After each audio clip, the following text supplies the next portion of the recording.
खाटू श्याम बाबा। कहते हैं कि किसी भी परिस्थिति से हार चुका व्यक्ति यदि इनकी शरण में पहुंच जाता है तो श्याम बाबा उसका सहारा बनकर उसके साथ खड़े हो जाते हैं। यही कारण है कि राजस्थान में स्थित खाटू श्याम बाबा के धाम में प्रतिदिन लाखों भक्त इनके दर्शन के लिए पहुंचते हैं। खाटू श्याम जी का नाम तो हम सबने सुना है, लेकिन आज हम आपको यह बताने वाले हैं कि आखिर क्यों खाटू श्याम बाबा को हारे का सहारा कहा जाता है। और वीडियो के अंत में आपको यह भी बताएंगे कि इनके नाम में खाटू कैसे जुड़ा। नमस्कार, आप देख रहे हैं युग कथा। खाटू श्याम बाबा की कहानी की शुरुआत द्वापर युग से होती है। जब पांचों पांडव वनवास पर गए थे, तब एक बार हिडिंब नामक भयानक राक्षस ने उन पर हमला कर दिया और वह भीम के हाथों मारा गया। अब हिडिंब की बहन हिडिंबा अपने भाई की मृत्यु हो जाने से दुखी और अकेली हो गई। तब पांडवों की माता कुंती की आज्ञा से हिडिंबा का विवाह भीम के साथ हुआ। हिडिंबा और भीम का पुत्र घटोत्कच कहलाया और घटोत्कच के विवाह के बाद उसका पुत्र बर्बरीक कहलाया। इस तरह बर्बरीक भीम का पौत्र होने के साथ बहुत बलशाली भी था। उसके गुरु ने उसे यह शिक्षा दी थी कि सदा हारे हुए लोगों की मदद करना। जब महाभारत का युद्ध शुरू हुआ तो बर्बरीक के मन में भी इस युद्ध को देखने की इच्छा जागृत हुई। उसने अपने गुरुदेव को यह वचन दिया कि मैं युद्ध में हारने वाले पक्ष का साथ दूंगा, और वह कुरुक्षेत्र की ओर चल पड़ा। वहां पहुंचकर जब वह दूर खड़ा होकर ध्यानपूर्वक युद्ध देखने लगा, तब भगवान श्री कृष्ण की नजर उस पर पड़ी। भगवान कृष्ण स्वयं को रोक न सके और उसके पास पहुंच गए। बर्बरीक ने श्री कृष्ण से कहा कि वह इस युद्ध में भाग लेने की इच्छा से आया है। तब श्री कृष्ण ने बर्बरीक से कहा कि यदि तुम इस युद्ध में भाग लेना चाहते हो तो तुम्हें एक परीक्षा देकर स्वयं को इस योग्य साबित करना होगा, तभी मैं तुम्हें इस युद्ध में भाग लेने की अनुमति दे सकता हूं। श्री कृष्ण ने बर्बरीक के सामने यह प्रस्ताव रखा कि यदि तुम केवल एक बाण का उपयोग कर इस वृक्ष के सभी पत्तों में छेद कर दोगे तो मैं तुम्हारी शक्ति पर विश्वास कर लूंगा। बर्बरीक इस परीक्षा के लिए तुरंत तैयार हो गया और उसने एक विशेष बाण निकालकर अपने धनुष पर चढ़ाया। उसकी शक्ति को परखने के लिए श्री कृष्ण ने पेड़ का एक पत्ता अपने पैर के नीचे छिपा लिया। जब बर्बरीक ने तीर चलाया तो उसका तीर पेड़ के एक एक पत्ते को भेद गया। पर आश्चर्य की बात तो यह थी कि श्री कृष्ण के पैर के नीचे दबे उस पत्ते में भी छेद हो चुका था। तब श्री कृष्ण यह जान गए कि बर्बरीक की शक्ति असाधारण है। अब उन्होंने बर्बरीक से पूछा कि तुम युद्ध में किसका साथ दोगे। बर्बरीक ने कहा कि हे प्रभु, मैं पांडवों का साथ दूंगा, क्योंकि वे कौरवों की विशाल सेना के आगे कमजोर दिखाई दे रहे हैं।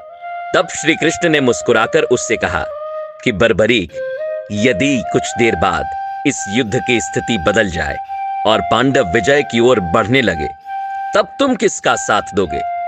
इस पर बर्बरीक ने कहा कि तब मुझे कौरवों का साथ देना होगा, क्योंकि मैं अपने गुरुदेव को वचन देकर आया हूं कि मैं हारने वाले पक्ष का ही साथ दूंगा।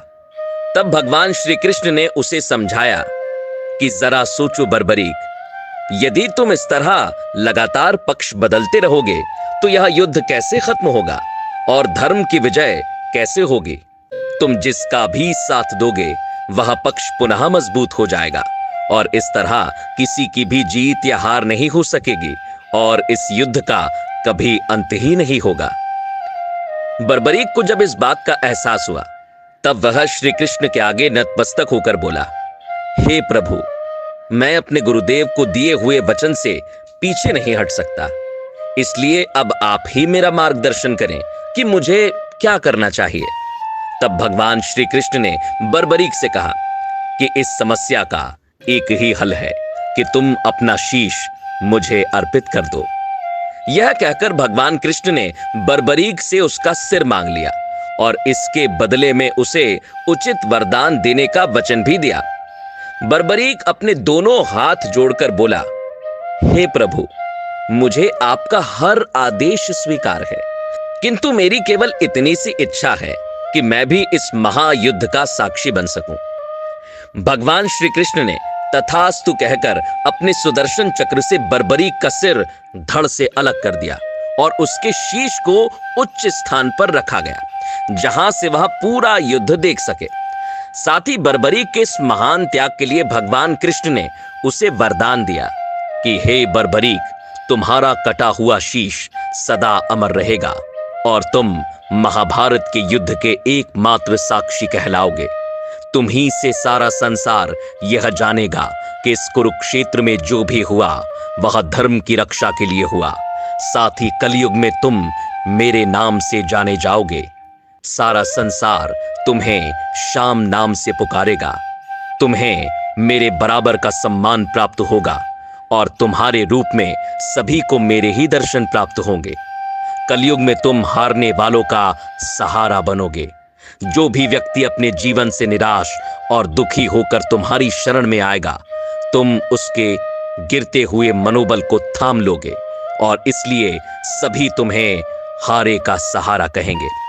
श्री कृष्ण से यह वरदान प्राप्त कर बर्बरीक का शीश हमेशा के लिए अमर हो गया। अब इस पूरी कहानी से हम यह तो जान गए कि बर्बरीक को ही आज हम सभी खाटू श्याम जी के नाम से जानते हैं, लेकिन उनका यह नाम कैसे पड़ा? तो इसके पीछे का कारण है कि जब कलयुग की शुरुआत हुई तो बर्बरीक का कटा हुआ सिर मिट्टी के ढेर में मिला था। बर्बरीक के बारे में जानने के बाद लोगों ने सम्मान पूर्वक उनके शीश की स्थापना की और उसकी पूजा अर्चना की गई। कलयुग में जिस स्थान पर यह शीश मिला था वह राजस्थान के सीकर जिले में स्थित खाटू नाम का एक गांव था, इसलिए इन्हें खाटू श्याम का नाम दिया गया है। तभी से बाबा खाटू श्याम आज भी अपने दरवाजे पर आए सभी हारे हुए और निराश जनों का सहारा बनते हैं। कहते हैं कि इनकी कृपा से सभी के बिगड़े काम बन जाते हैं और अपने काम में सफलता मिलने के बाद लाखों लोग प्रतिदिन बाबा खाटू श्याम का धन्यवाद करने यहाँ पहुंचते हैं। यदि आपको यह जानकारी पसंद आई है तो वीडियो को लाइक करना ना भूलें और अन्य लोगों से भी शेयर करें, जिससे सभी का कल्याण हो। जय हो बाबा खाटू श्याम की।